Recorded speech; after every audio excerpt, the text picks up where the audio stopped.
Hi, I'm George Rogers. I work with Choice Skills and I'm your host on the Choice Skills Show. And if you remember right, if you happen to be with us our last show or episode, you may remember that we were talking about some interesting and perhaps certainly to me disturbing statistics which indicated that a very large number of Americans, and I'm sure this holds true throughout the world, are willing to lie, cheat, and steal from others if they thought they could get away with it, or if they thought, quote, no one would be injured by it. But it would have been interesting to ask, or got the answer to another question, is would you like it if someone stole from you, lied to you, or cheated you? I bet the answer would have been very close to 100% no, I wouldn't like that. You know, the fact is that the world over, if somebody injures us or steals from us in any particular way, they create an enemy. It doesn't really matter what culture or climate or country you're in or what language you speak. These are pretty universal kinds of interactions and things that happen when people interact. There are laws, if you will, natural laws that govern human relationships.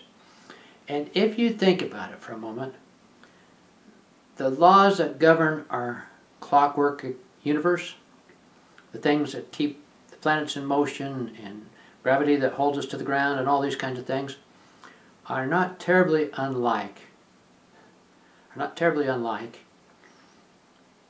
the laws that govern human interactions. Consider this: the forces that cause peace, tranquility, and harmony in our physical environment are really not a whole lot unlike, and maybe actually be the same as the same forces that create those same conditions in human relationships. And at the same time, those forces that create chaos and turmoil and destruction in our physical environment are not terribly unlike the laws that cause these same kinds of conditions in our human relationships. For example, a house that's destroyed by a tornado is hardly distinguishable from a house that's been destroyed by a bomb. You know, it's all cluttered and just everything. And a child that has lacerations and bruises and broken bones from a tornado is suffering the same kinds of injuries as a child that's just been abused by a parent or some other individual in a way that causes those kinds of injuries. It's these laws that create for us a moral compass, if you will, a North Star of morality. But like any compass or the North Star, it's no value to us if we don't use it, if we don't follow it, we don't understand it or know anything about it. And so that's what we want to talk about today, is what that moral compass is and how to go about teaching it to our young. Shortly before his marriage to Deborah Reed, Benjamin Franklin published 2 essays on happiness, which he titled Dialogues Concerning Virtue and Pleasure. The first dialogue appeared on June 23, 1730 in the Pennsylvania Gazette, the second the month following. The dialogues consist of 2 conversations between Horatio, a lover of pleasure, and Philocles, a wise philosopher. Despite their differing lifestyles, Philocles and Horatio are good friends with a mutual respect for each other. In the first dialogue, Horatio admits to Philocles that his indiscriminate pursuit of pleasure has plunged him into some very unhappy difficulties. Admiring Philocles' freedom from similar cares, Horatio wishes to know his secret. As they end their discussion, Horatio says, "I find, then, that in order to please ourselves rightly, or to do good to others morally, we should take great care of our opinions." To which Philocles responds, "Nothing concerns you more, for as the happiness or real good of man consists in right action, and as right action cannot be produced without right opinion, it behooves us above all things in this world to take care that our own opinions of things be according to the nature of things.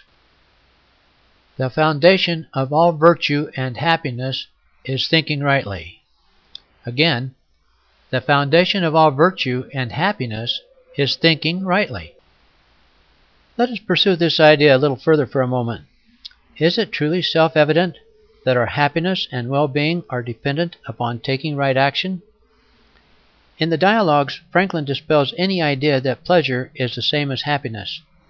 Pleasure is transitory by nature, and as many an addict has discovered, pleasure and misery often travel in pairs. Elsewhere in the dialogues, Philocles equates right actions with reasonable actions, by explaining to Horatio that the chief faculty in man is his reason, and that his chief good consists in reasonable action, which he defines as actions which are preservative of the human kind, and which naturally tend to produce real and unmixed happiness. If there are clear principles which determine whether or not an action is right, and we can determine those principles through reason, it follows that right action depends indeed on right opinion. Will it naturally tend to produce real and unmixed happiness? Then how can we recognize right opinions? Right opinions are opinions which are according to the nature of things. Again, is the nature of the thing preservative of humankind? It follows then that if happiness is dependent on right action, and right action is dependent on right opinion, our greatest responsibility in life is, as Franklin expressed it, to take care that our own opinions of things be according to the nature of things. Indeed, he said, it behooves us above all things in this world to do so. And is there a North Star of morality upon which this moral compass can be based? I'd like to suggest that there is. We know it as the Golden Rule. Whatsoever ye would that men should do to you, do ye even so unto them. If you'd be interested in knowing more about our work at Choice Skills, I would invite you to visit our website at www.choiceskills.com. That's www.choiceskills.com. Thank you for joining me today. I look forward to seeing you on our next show next week.